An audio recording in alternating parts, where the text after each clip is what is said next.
Echoes of Retribution. Chapter 1. Shadows of Betrayal. The clock on the courthouse tower in the small town of Fairbrook struck noon, its chime echoing down quiet streets. Emma Carter stepped out onto the marble stairs, squinting in the bright sunlight that offered no warmth against the chill in her bones. She clutched a stack of legal documents to her chest as if they were a lifeline, the paper edges digging sharply into her fingertips. The divorce was finalized. Her 10-year marriage to Daniel Carter, once the envy of their social circle, had unraveled spectacularly over the past 6 months, leaving behind only ashes and bitter memories. Emma stared blankly at her car parked across the street, her thoughts caught in a loop of disbelief and betrayal. Emma had met Daniel when she was just 22, a bright-eyed graduate eager to change the world. He was charming, successful, and a decade older, a lawyer known for winning cases others wouldn't touch. She fell for his confidence, the way he looked at her like she was the only person who mattered. They married quickly, and for a while their life seemed perfect. But perfection hid cracks, and cracks eventually led to fractures. Daniel's ambition grew darker, more ruthless, spilling over from his courtroom victories into their private lives. He controlled finances, decided her friendships, and soon enough, Emma found herself isolated, dependent, and profoundly unhappy. Yet she had always hoped things would improve, that the man she once loved would return. Everything changed one evening when Emma accidentally stumbled upon Daniel's open laptop. Her breath froze in her lungs as she scrolled through emails revealing multiple affairs and financial manipulations. She confronted Daniel, expecting remorse, but found only arrogance and disdain. His chilling laughter echoed in her ears even now, as he had coldly informed her of her insignificance and how easily replaceable she was. That night, Emma vowed not only to divorce him, but to reclaim her dignity. She would never again be someone's victim. She fought hard through the divorce proceedings, revealing Daniel's manipulations to their community, shattering his carefully maintained facade of respectability. But Daniel was powerful, and Emma soon found herself ostracized, whispers following her wherever she went, branding her as bitter, unstable, vindictive. Standing now on the courthouse steps, Emma felt a wave of dizziness wash over her. Gathering her strength, she steadied herself. This was not the end. It was a new beginning, forged from the pain of betrayal.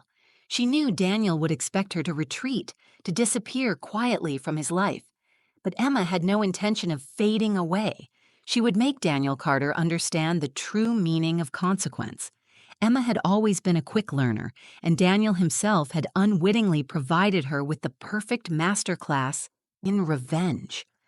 As Emma walked resolutely toward her car, determination burning within her, she whispered to herself, "This isn't over, Daniel. It's just beginning." Chapter 2. The Art of Preparation. The days after the courthouse felt both painfully slow and dangerously quick. Emma Carter's world had shrunk to the size of her modest apartment and her phone, yet in her mind, the future expanded into something electric, unknown and hungry. She found herself sitting at her kitchen table every morning, the same chipped mug of coffee growing cold in her hands, staring at the sunlight on the linoleum as she planned. Emma knew revenge wasn't a reckless impulse. It was a discipline, an art form. Daniel had spent years orchestrating every detail of her life. Now she would match him, move for move, but with a subtlety he'd never suspect. The game wasn't about destruction. It was about exposure, about showing the world who Daniel Carter really was, without ever becoming like him. She started with information. Emma returned to old journals, credit card statements, social media posts, anything that painted a picture of their years together. She created a timeline of Daniel's affairs and suspicious business transactions, noting dates, names, and places. The process was slow and painful. Each entry reminded her of a life she thought she had, shattered by the truth. Sometimes her hands trembled as she uncovered receipts for jewelry she'd never received, dinners she never attended, hotel stays she'd never known about. She learned to steady herself, repeating a silent mantra: knowledge is power. Next came allies. In the months since the split, Emma had become a pariah to some, but an object of quiet support to others. Her closest confidant was Carla Green, a friend since college who'd always seen through Daniel's charm. Carla was a paralegal at a law firm across town, sharp, discreet, and fiercely loyal. Carla arrived one afternoon armed with Thai takeout and a bulging briefcase. They ate on the living room floor, surrounded by folders and scribbled notes. Carla's eyes narrowed as Emma shared what she'd uncovered. "You're building a case," Carla said, admiration and worry in her voice. "You want to go public or—" Emma shook her head. "Not yet. If I push too soon, Daniel will bury the evidence and I'll be the crazy ex-wife. I want to make sure that when I move, it's checkmate." Carla nodded, understanding the stakes. She offered to help dig for more: public records, business filings, anything that could show Daniel's pattern of manipulation. They set up a system: encrypted drives, burner emails, coded notes. Emma felt a rush of purpose. The paranoia that had plagued her for months was now her weapon. Emma's next move was to regain her independence. The divorce had left her with little: some savings, her car, and the apartment. She updated her resume, reaching out to former colleagues and contacts, careful to avoid any connection to Daniel's network. At first, the calls were humiliating. She faced thinly veiled skepticism, awkward silences, pitying glances. But Emma pressed on, determined to rebuild herself from the ground up. She landed a job as a communications coordinator at a nonprofit that advocated for domestic violence survivors. The irony was not lost on her. Each day, Emma found herself surrounded by women who had been broken and rebuilt themselves, who spoke of survival in voices that trembled and then steadied with every word. She kept her own story to herself but listened intently, learning how pain could be transformed into power.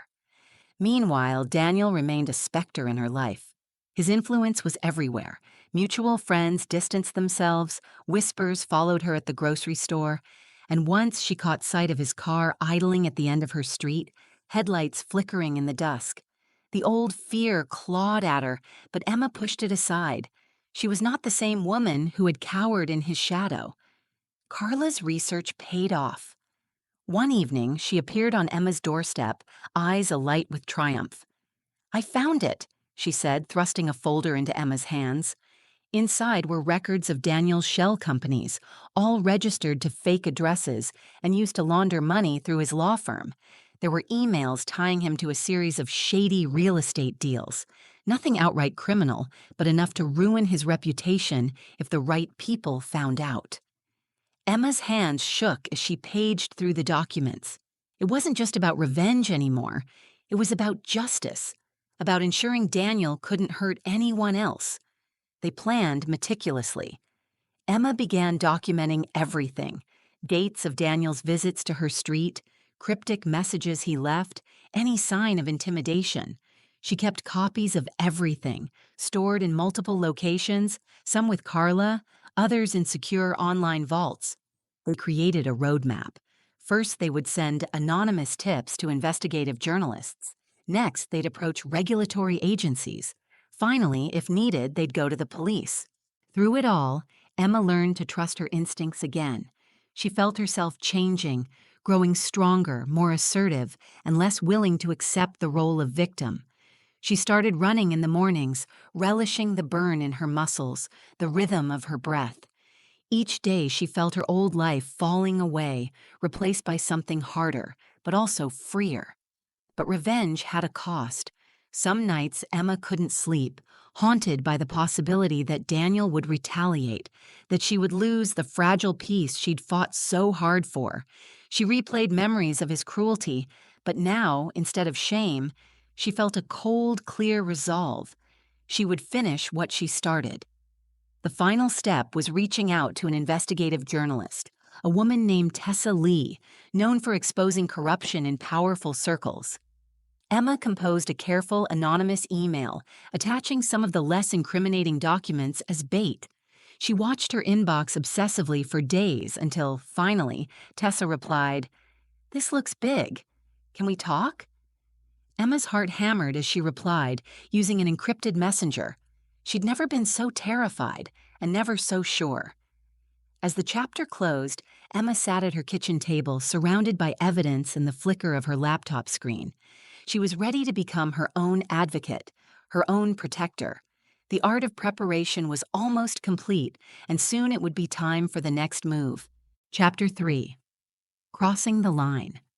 Emma Carter had always believed in lines of decency, of legality, of who she was and who she would never become.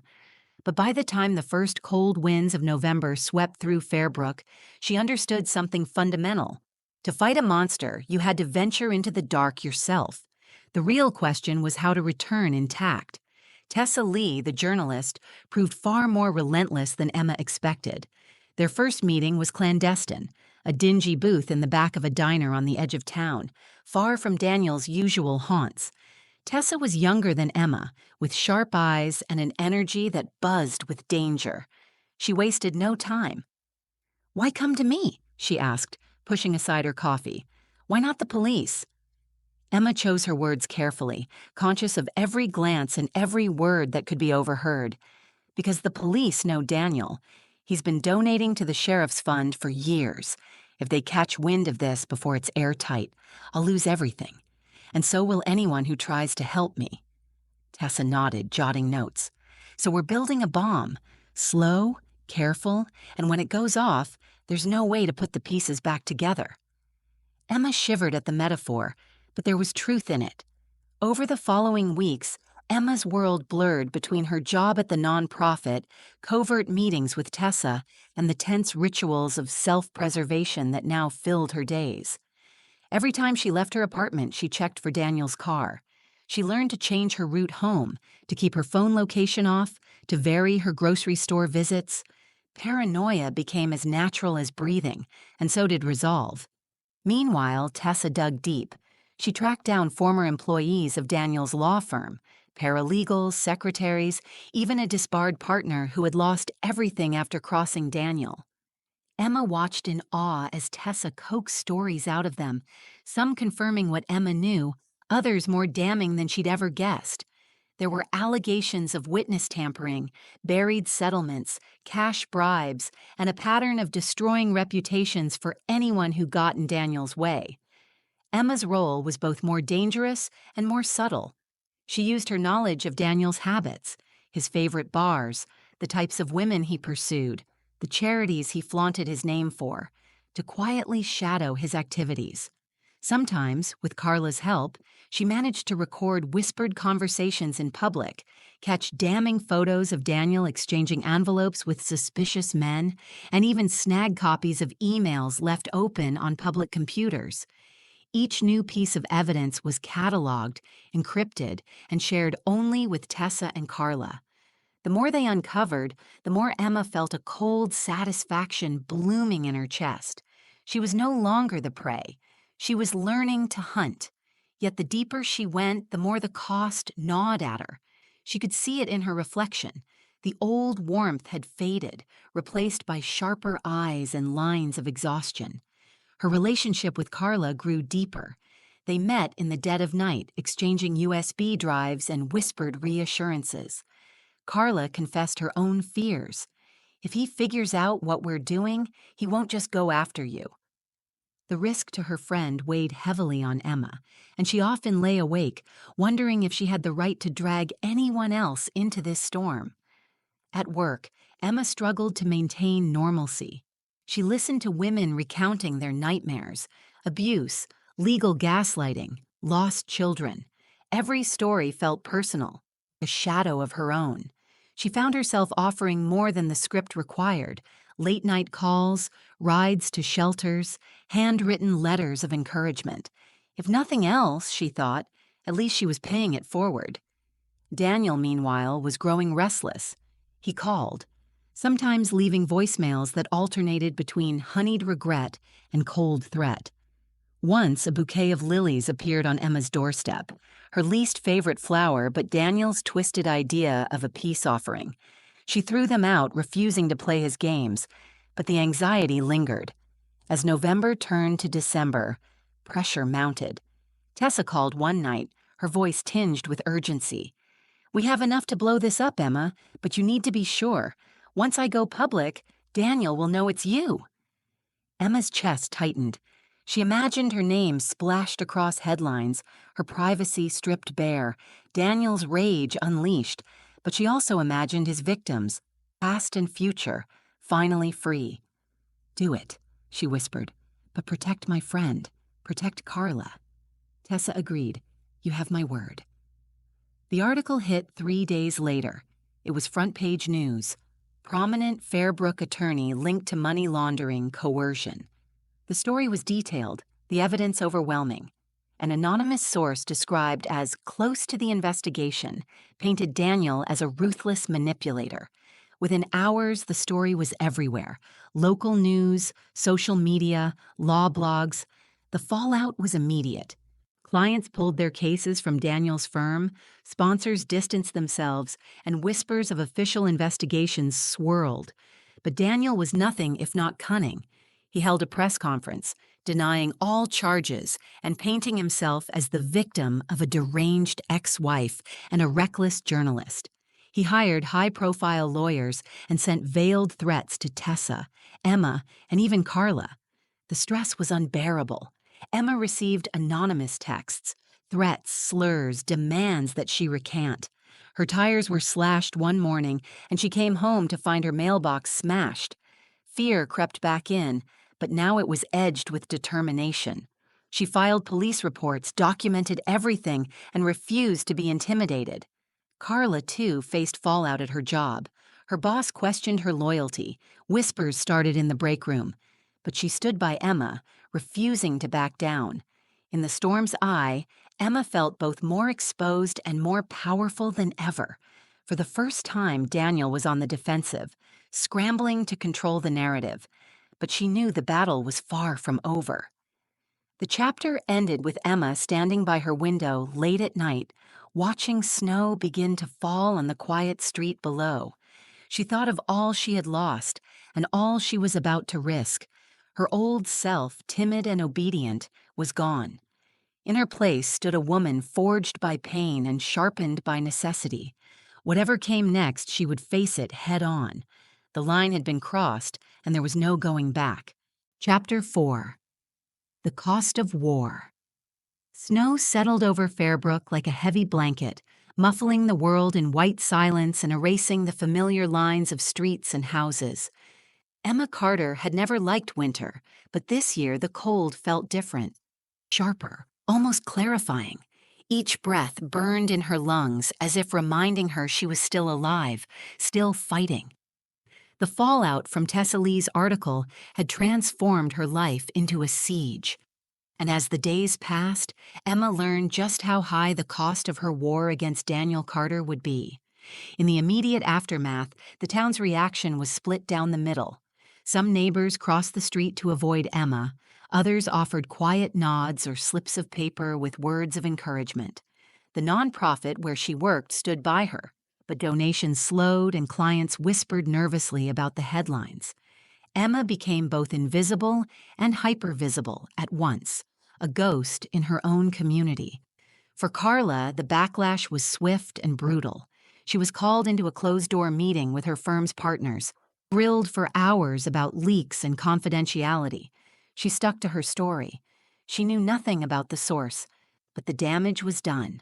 Her workload shrank, emails dried up, and one afternoon her keycard stopped working. Carla called Emma in tears.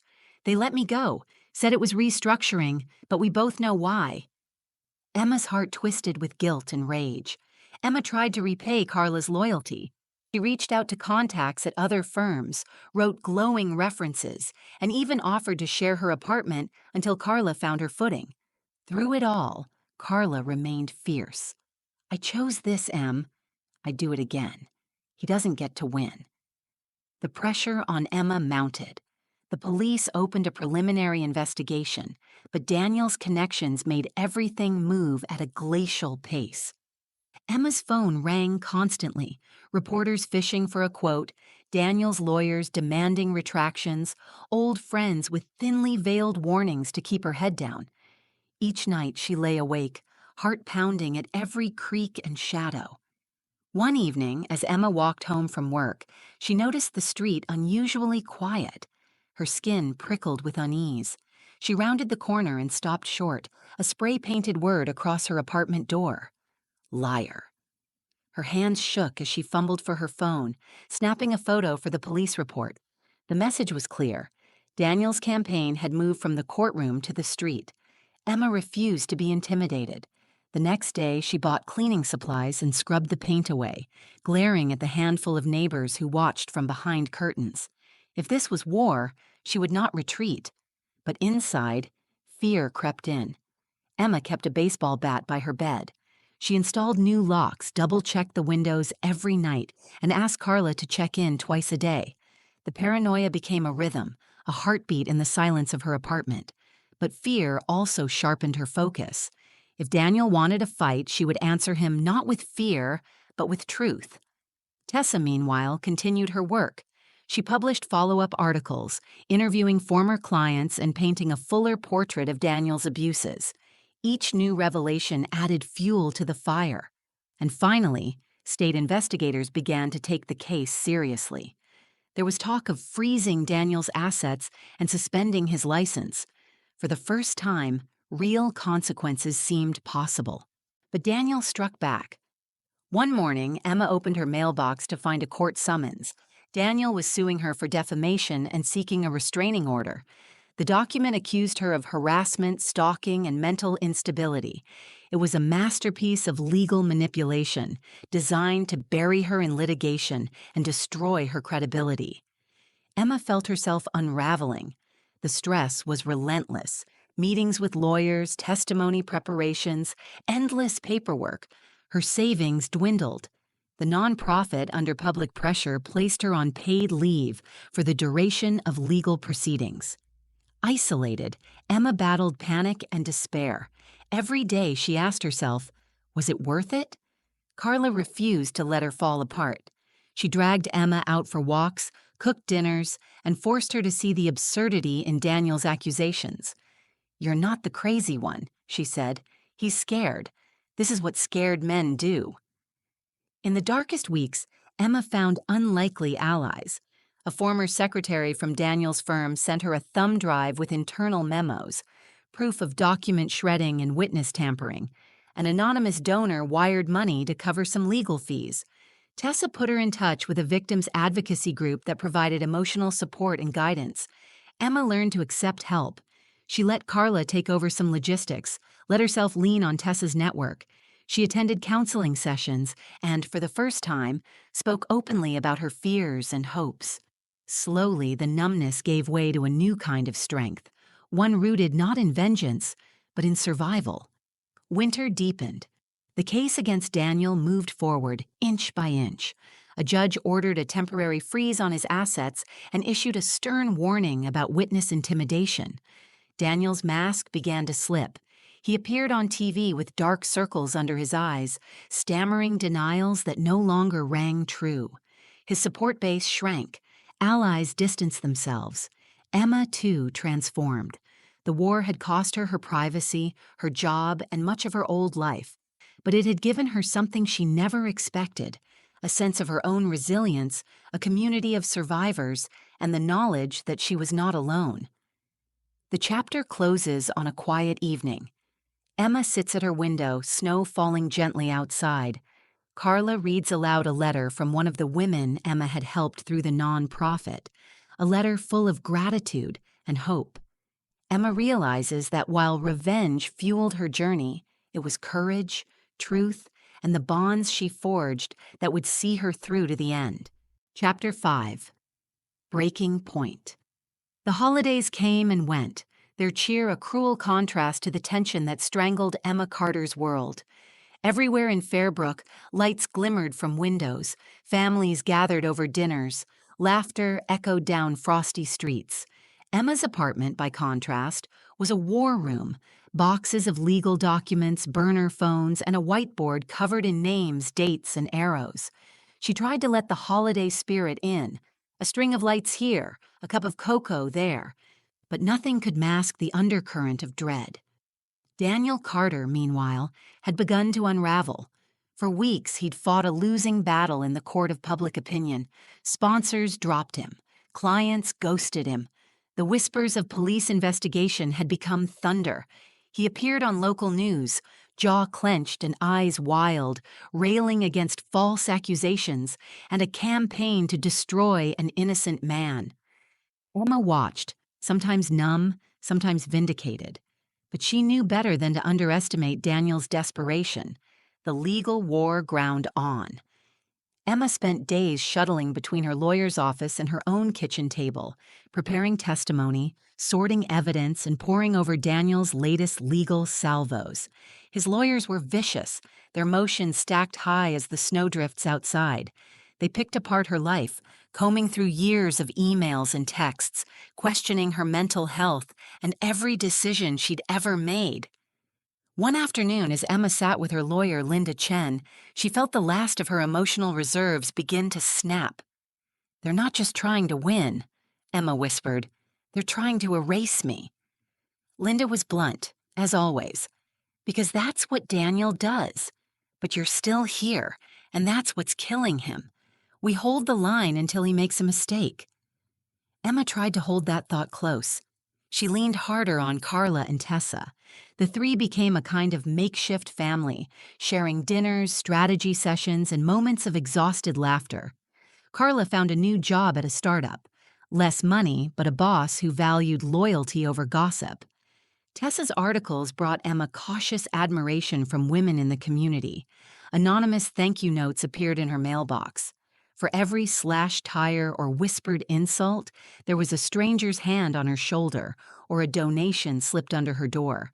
But stress found its cracks. Carla began having panic attacks. Tessa received threats on her own family. Emma herself started waking from nightmares, heart racing, certain she'd heard someone at the door. The isolation was profound. More than once, Emma considered running, leaving Fairbrook, changing her name, disappearing. Each time, the thought of Daniel unchecked, free to victimize others, brought her back. One frigid night, Emma received a call that changed everything. It was an investigator from the State Attorney General's office. "Miss Carter, we're moving forward with charges against Mr. Carter. Your testimony and documentation have been pivotal." Relief surged through Emma so abruptly, she nearly collapsed. The war was not over, but for the first time, the tide was turning. With the trial looming, Daniel grew erratic. He confronted Emma outside her workplace, his face drawn and eyes feverish. "You're destroying me," he hissed. "Are you happy now?" Emma stood her ground. "I'm not destroying you, Daniel. You did this to yourself." Security intervened, and Daniel was forced to retreat. But the encounter left Emma shaken. Preparation for the trial became all-consuming. Emma relived every dark memory, every slight, every threat, every moment of humiliation. On the stand, under the hard glare of courtroom lights, she spoke her truth. Daniel's lawyers tried to rattle her, but Emma was unflinching. She detailed the abuse, the financial manipulation, the campaign of intimidation. Evidence was shown, emails, photos, voice recordings. Witnesses corroborated her story. Former clients, employees, even a few who had once defended Daniel but could no longer ignore the truth. The trial lasted 3 weeks. Every day felt like running a gauntlet. Reporters clustered outside, Daniel's supporters shouted insults, and the pressure inside the courtroom threatened to crush Emma's resolve. But each day, she got back up, driven not just by anger, but by the knowledge that she was fighting for every person Daniel had ever harmed. On the final day, as closing arguments wrapped and the jury retired to deliberate, Emma sat in the quiet hallway, hands shaking. Carla was beside her, clutching her hand. Tessa leaned against the wall, her face set in determination. Hours passed. Finally, the bailiff announced a verdict. Guilty, the four-person read, and Emma felt the breath leave her lungs. Daniel Carter was convicted on multiple counts: fraud, intimidation, and obstruction of justice. The sentence was severe: years in prison, hefty fines, disbarment. Daniel's face, as he was led away, was a mask of disbelief and hatred. But for the first time, Emma saw fear there too. Afterward, Emma found herself standing outside the courthouse in the biting cold. Snow swirled around her, but she felt lighter than she had in months. Carla hugged her, sobbing. Tessa squeezed her shoulder. Reporters shouted questions, but Emma didn't hear them. She only heard her own heartbeat and the quiet voice inside that said, "You survived." But the battle had left scars. Emma would spend months repairing her finances, rebuilding her career, and learning to trust again. She would never be the same, but she would never again be powerless. The chapter closes with Emma at her apartment window late at night, looking out at Fairbrook's sleeping streets. She knows the war is over, but the real healing is just beginning. Chapter 6: Ashes and Dawn. Fairbrook thawed slowly in the first hesitant blush of spring. The snow retreated from the streets and lawns, revealing brown grass and forgotten debris, a city waking from hibernation. Emma Carter felt something similar stirring within herself. The war with Daniel was over. The world had moved on. But in Emma's mind, the true struggle, healing, reclaiming her life, was just beginning. Her days lost the frantic pace of survival. There were no more midnight meetings, no coded emails or encrypted drives, no constant fear that someone was watching. Instead, there were long silences, hours where the past crept back, insistent and raw. Emma learned that healing wasn't a victory lap. It was a quiet, grueling labor. Daniel Carter was gone, convicted, imprisoned, and largely erased from public life. Occasionally, Emma saw his name in the news, buried in a list of disgraced attorneys, or as a footnote in legal blogs dissecting his spectacular fall. No one crossed the street to avoid her anymore. In fact, most people in Fairbrook, busy with their own problems, seemed to have forgotten the scandal entirely. But Emma had not.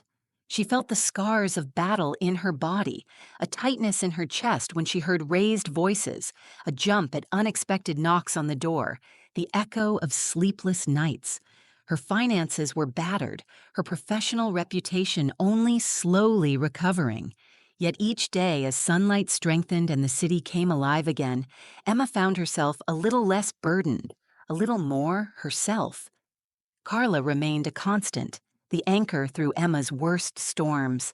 Now the two shared quieter rituals: sunrise walks, shared coffees, laughter that was more genuine for having been so hard-won.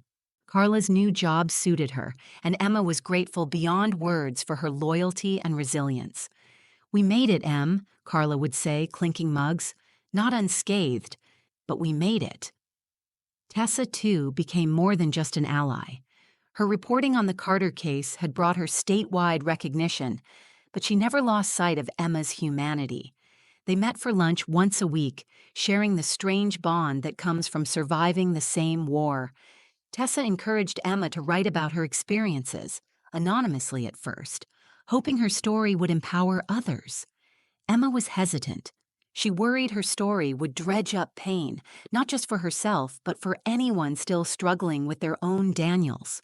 But she also felt a responsibility, an urge to use her pain for something more.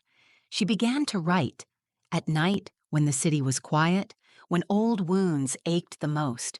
The words came slowly, haltingly, sometimes as tears, sometimes as furious scribbles.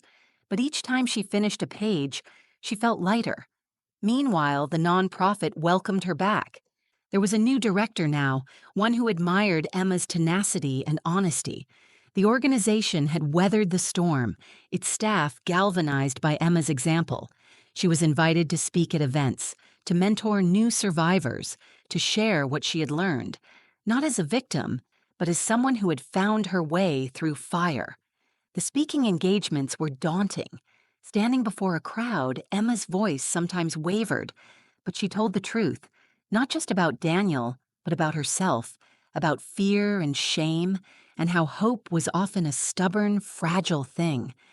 Women came up to her afterward, some with stories even darker than hers, all grateful for the proof that survival was possible. Emma reconnected with her family, too. For years, her mother and sister had watched helplessly as Daniel isolated and controlled her. Now they welcomed her home with open arms. There were awkward conversations, apologies on both sides, and slowly the bonds of trust knitted together again. But there were setbacks. Some days, Emma could not get out of bed. Some nights she wept for all she had lost, the years wasted, the innocence destroyed, the friendships that could not be salvaged. Sometimes guilt gnawed at her for pulling Carla and Tessa into the line of fire. There were moments she feared she would never fully heal. Yet, spring persisted.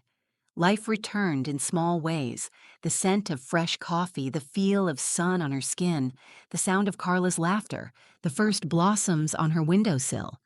Emma forced herself to find joy in these fragments, to celebrate victories no matter how small. Each day she ran a little further, worked a little longer, reached out a little more. One day, a letter arrived at the nonprofit. It was from a woman in another city, someone who had read about Emma's case. "I thought I was alone," the woman wrote, "but your story helped me leave. Thank you for fighting, even when it was hard." Emma wept as she read it. For the first time, she understood that the fight had never been only hers. Emma started organizing support groups, creating spaces where survivors could speak freely and help each other.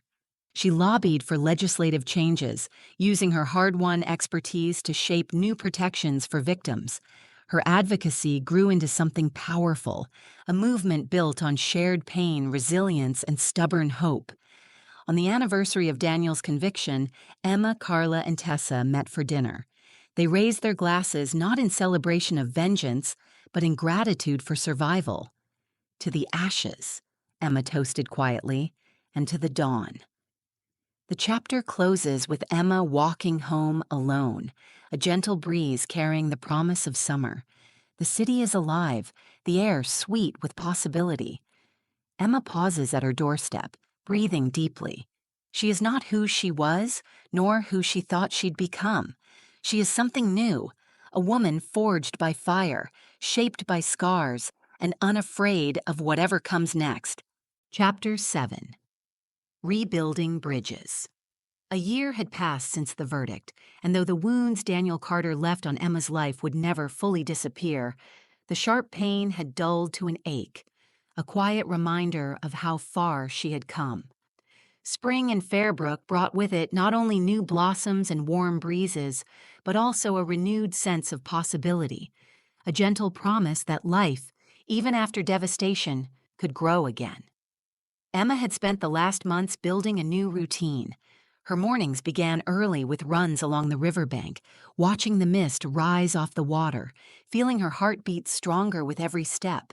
She'd learned to love the solitude of these runs, a time to grieve, to rage, to plan, and sometimes simply to breathe. Afterwards, she would stop by a local cafe where the owner now greeted her not as a subject of scandal, but as a regular. The kindness of strangers, once a source of suspicion, had become a balm. Her work at the nonprofit grew deeper and more rewarding. Emma launched a peer mentorship program for survivors of abuse, pairing those at the start of their journey with women further along the path. She coordinated with social workers, therapists, and lawyers, helping build a community network that offered not just legal aid but genuine support and hope. Emma watched as women who had once been silent and withdrawn found their voices, supporting each other through court hearings, custody battles, and the slow, uneven road of healing. Emma's own healing was still in progress. Some days she felt invincible, her new confidence radiant and unshakable. Other days, a comment, a familiar smell, or a shadow at dusk would send her spiraling back into anxiety. She talked about this openly now, both in group meetings and in her writing. Her honesty helped others drop their masks. Together, they learned that true strength was not the absence of fear, but the courage to face it. Carla's life, too, had blossomed. She moved into a new apartment, bright, airy, decorated with bold colors and sunlight. She started dating a woman she met at the startup, someone who loved her ambition and laughed at her terrible puns. Emma felt genuine joy watching her friend heal and thrive. Their bond, tested in fire, had become unbreakable. Tessa's reporting career soared after the Carter case, but she stayed grounded, never exploiting Emma's story for cheap headlines. The two women often met for coffee, sharing not just news but their struggles and small victories. Tessa brought Emma opportunities to speak at statewide conferences, to advocate for changes in how legal systems handled abuse and intimidation. Emma was nervous at first, but she forced herself onto those stages, learning to let her voice tremble and then steady as the stories poured out. The greatest challenge for Emma, however, was repairing her family ties. The years of isolation, the manipulations Daniel had used to sever her from her mother and sister, left deep scars. Her mother, a reserved woman who rarely spoke of emotions, now made an effort to call every week. Their conversations were awkward at first, stilted and filled with silences, but gradually, laughter and warmth seeped back in. Her sister Rachel was more direct. One Saturday afternoon, Rachel showed up at Emma's apartment with a stack of old photo albums and a bottle of wine. "We missed too much," Rachel said, spreading photos across the kitchen table. "Let's start over." They spent hours flipping through childhood memories, holidays, camping trips, birthdays, piecing together a sense of family Emma thought she'd lost. Rachel apologized for the years of distance, for believing Daniel's lies, for not fighting harder. Emma cried and forgave her. The act of forgiveness, Emma realized, was as liberating for her as it was for Rachel. Word of Emma's work spread. Local newspapers wrote features about the support network she built. Survivors in other towns reached out, asking how to replicate her programs. Emma traveled to speak at shelters, to meet with lawmakers, to share what she'd learned about systems, both those that harmed and those that healed. She was invited to join advisory boards and advocacy groups. With each new role, Emma felt both pride and a weighty responsibility. She remembered the days when she had no one to call, and she vowed to never let another woman feel so alone. Through all this, there were setbacks. Old wounds reopened with little warning. Sometimes Emma would freeze in a supermarket aisle or wake from nightmares drenched in sweat. There were lawsuits still pending, civil suits from Daniel's remaining allies, disputes over property. The legal world moved slowly, and every new letter from an attorney made Emma's heart race. But her support system never failed. Carla dropped by with takeout and jokes, Tessa sent late-night texts of encouragement, and her family became a safe haven instead of a battlefield. Emma found herself able, finally, to dream of the future, not just for herself, but for the generations of women who would come after. One evening, as the sun dipped low over Fairbrook, Emma stood on a bridge over the river, watching the water shimmer gold. Carla joined her, and together, in the hush of dusk, they spoke not of trauma or vengeance, but of plans. A vacation, maybe, or Emma going back to school, or starting her own organization. "We survived," Carla said, squeezing Emma's hand, "but I think now it's time we started to live." Emma smiled, tears in her eyes, not of sadness, but of hope. For the first time in years, the world felt wide open. The chapter closes with Emma and Carla standing on that bridge, the river rushing below, the sky painted with the promise of tomorrow. Chapter 8, Full Circle. On the anniversary of the verdict, Fairbrook awoke under a sky streaked with gold and the faint scent of lilacs drifting on the wind. Emma Carter lay in bed a moment longer than usual, letting the memory of that day a year ago pass through her. It didn't feel like reliving a nightmare. Instead, it felt like acknowledging the line in the sand, the before and after of her life. She got up, her movements unhurried. No longer did anxiety coil in her stomach at every sunrise. There was work to do, calls to return, support group meetings to lead, bills to pay. But the urgency was different. Emma's world was no longer a battleground, but a garden, rough and imperfect, full of new growth pushing up through the ashes. She met Carla for breakfast at their favorite cafe. They ordered coffee and pastries, their conversation easy and unhurried, laughter flowing more often than tears. Carla had news. She'd been offered a position to lead a new branch of her startup in another city. It was a step she'd earned, and Emma could only feel pride. "I'm scared," Carla admitted, picking at her croissant. "But I want to see what I can do when I'm not just surviving." Emma reached for her friend's hand. "You'll thrive. That's who you are now." After breakfast, Emma walked through Fairbrook's main street. Windows were open, flower pots lined the sidewalks, and familiar faces smiled at her without hesitation.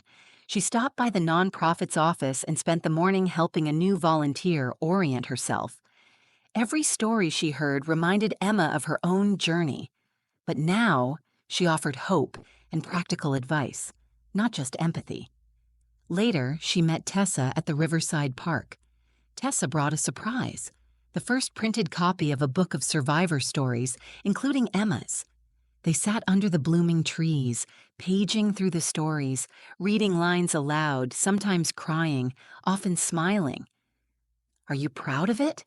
Tessa asked. Emma thought for a long time. "I'm proud I finished it, that I survived, that my story is no longer a secret, and that it might help someone else step out of the shadows." Tessa hugged her, and Emma felt how real, how solid their friendship had become. A bond built not just on shared trauma, but on choosing, again and again, to reach for life. As the sun reached its peak, Emma made her way to her mother's house. The front porch was crowded with pots of purple tulips, her mother's favorite. Inside, her family had gathered. Rachel with her new boyfriend, cousins, nieces, nephews, laughter and voices filling the rooms with warmth. It was the first time Emma felt completely at ease at a family gathering. The old tensions had faded. She could talk, listen, even tease her sister without anxiety gnawing at her chest. Her mother gave her a long, silent hug, pressing a folded piece of paper into her hand. Later, in the quiet of an upstairs room, Emma unfolded the note. In her mother's precise script was a single line: "You are stronger than you know and braver than you believe." Emma's eyes filled with tears. For so long she had fought to prove her worth, to survive, to defend herself. Now she realized she no longer had to fight to be loved. She simply was. That night, Emma returned home, the evening air sweet and cool on her skin. She sat at her desk, opened her laptop, and wrote a letter to herself, to her past, and to anyone who would find themselves in the same darkness she once inhabited. You are not what they did to you. You are not your scars. You are what you choose every day, the way you rise, the way you reach out, the way you heal, even if you are still afraid. She posted the letter on the nonprofit's website, then closed her eyes and listened to the city, alive, pulsing, full of possibility. The story had come full circle. Emma had lost everything: her marriage, her home, her illusions. She had been vilified, isolated, threatened. She had fought back, and sometimes she had lost. But every loss had become a seed for new strength, every scar a testament to survival. And now, as another spring unfurled outside her window, Emma was living. Not as a victim, not as a warrior, but as a woman, finally at peace with her own story. Tomorrow there would be new challenges, new women who needed help, new laws to fight for, new ways to heal. But Emma was ready, because she had come full circle, because she had learned that the end of one story is only the beginning of another. Months later, on a quiet Sunday morning, Emma stood at the edge of the same river that once mirrored her darkest nights. The water flowed calmly now, sunlight dancing on its surface. Children played on the banks, their laughter bright and unburdened. Emma closed her eyes, breathing in the fresh air, feeling the simple joy of being alive. For so long she had measured herself by her scars, by the battles she had survived. Now, standing in the gentle warmth of spring, she understood that survival was not the end of her story, but the beginning of a new one. She didn't need revenge anymore. She had reclaimed her dignity, her purpose, and her peace. In the echoes of her past, Emma found not pain, but the quiet strength to shape her own future. With a small, hopeful smile, she turned away from the river and walked toward whatever awaited her, free, whole, and finally at home in her own life.